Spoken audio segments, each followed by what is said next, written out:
Welcome back to One on One, New York's longest running sports call-in show. We head down to Queens to discuss the Amazons, who haven't been so amazing recently, and have seen their division lead slip from their hands for the first time all season. I mean, they currently trail the Braves by half a game, and it's a far cry from the dominant 10.5 game lead that they had after June 1st. The Mets are currently in Miami for a 3-game series against the lowly Marlins, you could say, but the Marlins are over here playing spoiler, who they defeated the Mets 6-3 last night, and that caused the Mets to lose their division lead for, I think, the first time all season. They got one final 3-game series at the end of the year against the Braves from September 30th to October 2nd. That pretty much feels like the season decider. That is the biggest series of the season. And, I mean, would I say trouble in paradise? I don't know, for the sole reason that the Mets haven't even been playing that bad. It's just that the Braves have been playing at a historic pace for the last God knows when. But, I mean, we got a Mets fan on the show now, Anthony Bartiromo, our headlines guy. I just want to get a little quick temperature check right now. I mean, what's the temperature like right now in Queens? Well, ever since the All-Star break happened, I've just been on the edge of my seat. The Mets have it's a roller coaster of emotions being a Mets fan now. You know, you really think about the Mets, and the difference is the good teams get it done against the bad teams. And Mets, this past few stretch, they haven't done that. Well, they lost the series to the Nationals, right? Yeah, losing 2 out of 3 to the Nationals after taking 2 out of 3 from the Dodgers. Like, if that doesn't define what a Mets fan is, then I don't know what does. You know, we lost the Pirates again, lost the Marlins. We have the easiest stretch in baseball for the rest of the season, with the easiest schedule. We should be taking 2 or 3 at least from every team. Right. Even with how good the Braves are playing, this division should have been close to over. Yeah. It should have been. They should have taken care of their food, and the Mets did not do that. It's just exactly. It's like, you know, you get so excited, and it's not even like the Mets are even playing like terrible. It's not like they completely collapsed. It's just that the Braves just decided to turn into a dynasty, turn into the best team in baseball. And, I mean, now Max Scherzer's on the IL with an injury. The bullpen's starting to look even, the bullpen never really looked that strong, but it's looking really depleted now. And the bats have stopped hitting, man. Yeah, I mean, this team was always a up and down team. You know, Francisco Lindor, my favorite player, he's definitely had, like, some high stretches, some low stretches, but his numbers do look solid overall. Pete Alonso's just been horrible since the All-Star break. I hate to say it. But we do have some bright spots. Jeff McNeil has been amazing. Yep. Mark Canha has been solid. Brandon Nimmo has been exactly what you expect. Same with Marte. But the offense really does need to step up. And the last thing is just the bullpen. The bullpen is just awful.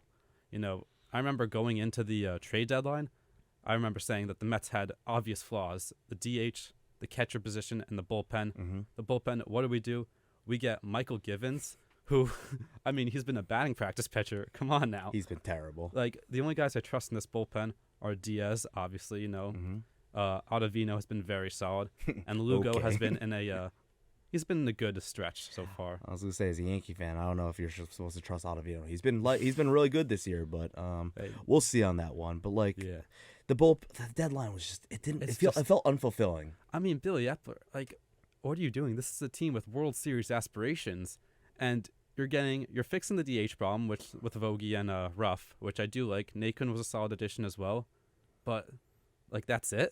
Yeah, come on. It really feels unfulfilling. Like Will, I said, the deadline feels unfulfilling. Like, what do you think the Mets could have done at the deadline to bolster that team, to make them a true World Series contender? It feels like. Honestly, I agree with Anthony 100%. They should have done what Brian Cashman did for the Yankees and maybe a little more, because you have to keep in mind, I hear this a lot with the Met fans, that it's the same with the Yankee fans too. Whenever you're playing a division rival, you just don't like the Braves. Yeah, of course, I totally understand. It's like how you don't like the Phillies, you don't like the Marlins, you don't like the teams that you play in your division. But you have to keep in mind that this Braves team did win the World Series last year.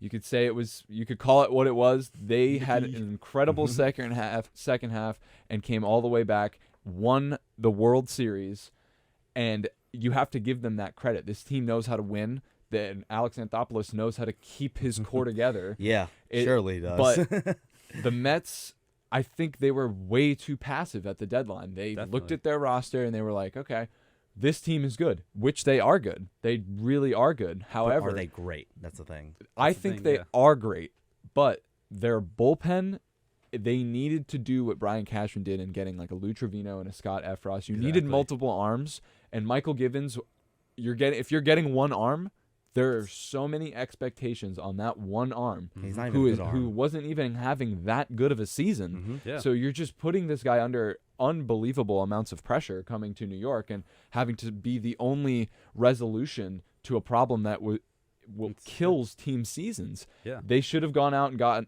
2 to 3 arms. I think Ruff and Vogelbach were very good additions to address the DH. You didn't need to go crazy there because the lineup's already deep enough to begin with. But the bullpen, maybe even going out and getting another starter. You look at David Peterson. He's getting starts. Yeah. He got a start yesterday.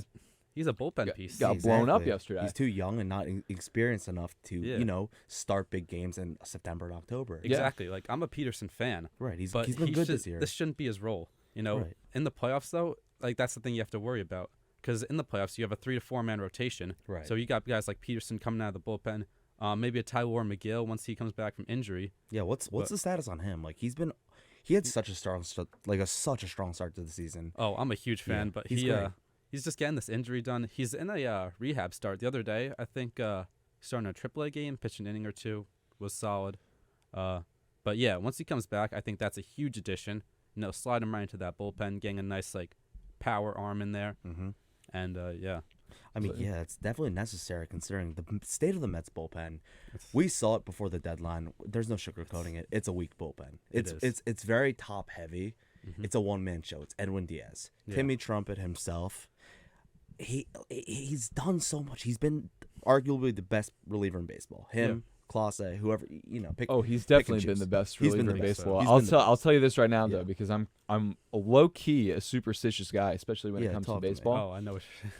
The Timmy Trumpet thing was great. Super entertainment. That was very textbook Steve Cohen. Mm-hmm. That is going to be the demise of the Mets. Yes. They are Yeah. booking this song like it's Enter Sandman. No knock on Edwin Diaz. He's been absolutely tremendous. He's not Mo. But you cannot make something what it's not. Yeah. Mhm. Enter Definitely. Sandman was iconic because every time Mariano Rivera stepped on that mound, it was going to get done. Obviously, it didn't happen in 01, but nobody has gone on that mound more times and recorded more saves than Mariano Rivera. You can't bill Edwin Diaz as this Mariano Rivera type player because he's just not that. He is that bullpen. If I'm watching a Mets game, I'm probably going to see Edwin Diaz come in the 8th inning and get a 5 to 6 out save. Mm-hmm. And this is supposed to be your guy. You are taxing him beyond belief. He obviously hasn't gotten tired yet, but you keep using him in these 5, 6, sometimes 7 out situations. It's a testament to how weak your bullpen is. Mm-hmm. We've had this discussion since Max Scherzer signed the dotted line for the Mets. Oh, they got Max Scherzer and Jacob deGrom 1-2. That's win 1 and win 2 in the playoffs. They're gonna go 7, 8 innings each. That's just not the case.